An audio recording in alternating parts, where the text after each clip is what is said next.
Hey, it's Cal Forever here, and I just kind of wanted to show you something.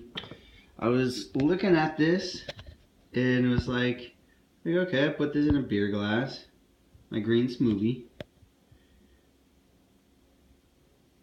My brother's girlfriend works at Old Chicago, by the way, that's why it's an Old Chicago glass. I did have some of this kombucha. I actually put a little bit in here, but I put this kind of kombucha stuff in there.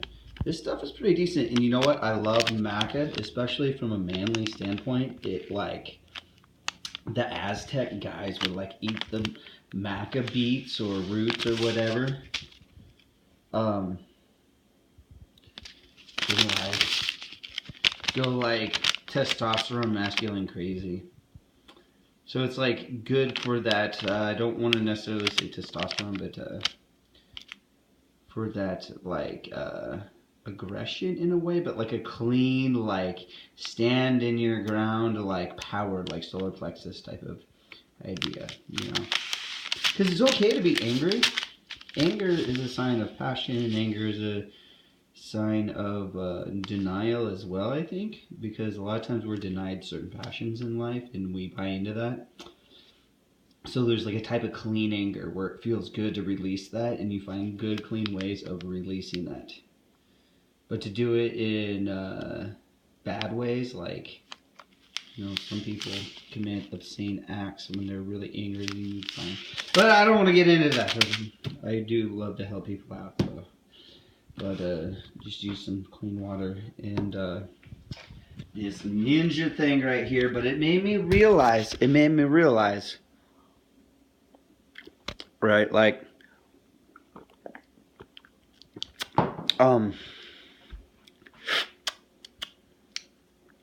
when I would get home from work, I would there we go. I would drink beer every day after work. Like I would have a beer like this. I would pour it in a glass like this and then chug it right away. And it's like I just like chugged a whole green smoothie. It made me think like I've fucking traded one addiction for another addiction. Like I'm hooked on green smoothies, but the only difference is this time is I've kind of had my green smoothie kick for let's say the past 2 weeks now, and I know I'm gonna let go of that and switch to something new because before I kind of had this kombucha kick, like 2015, like had this huge kombucha kick where that was when I was quitting drinking, and that was one way I got over it. And I was like trying to create like a new thing or a new way, and the kombucha usually has like I want to say like less than 0.5% of alcohol in it, but some has like 0 to none. Contains a trace amount of alcohol, it says on it. And so that was kind of one way like I traded my alcohol addiction, but it's like we trade one addiction for the other. The goal here is to not get attached. So it's okay to allow yourself to be absorbed into like this green smoothie. And you know what? This is good for my body. Booze ain't good for my body. You know, alcohol or beer may have helped me suppress me from my passion, helped me see. It's like I wasn't fulfilling my passion, right? I wasn't fulfilling my passion in life, so I would drink, and it would make me feel satisfied, and so it was keeping me in that set way of things, which is what a lot of people do. But when I look back, and perhaps perhaps it shouldn't have been like this, but now that I see it, it's like I worked at a job for almost 4 years. I saved up enough money to have enough to put enough money into my Social Security that I get almost $700 a month to have gotten me through this 2 year period where I've gone through these shifts and these changes. So I look at that, and using booze as a way of suppressing then was just to, because people get in denial about things. People are in denial because they're not ready to deal with certain things at that time, and so that's okay. And it's for a good reason, and then life kind of steps in, or at least did for me, and said, hey, we're breaking shit up. You've been working really hard to get over these habits and all this stuff for this long.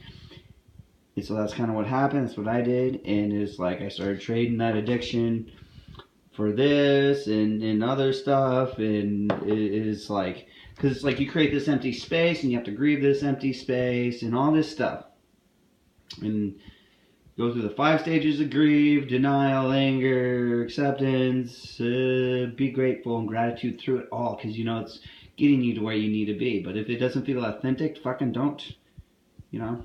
But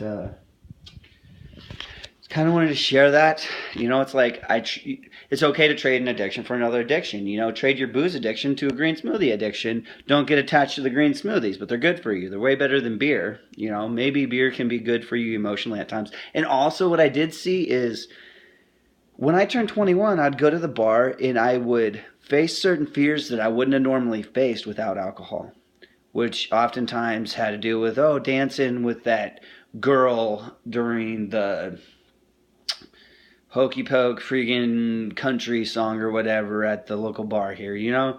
It's like it helped me get over that stuff, you know. I probably should have just done that without the alcohol, you know. But I do also see that when I would have a few beers, then it would kind of take the edge off. But there are better ways to get over that kind of stuff, and so I'd like to state that too. But I kind of want to share with you like the full truth and the full like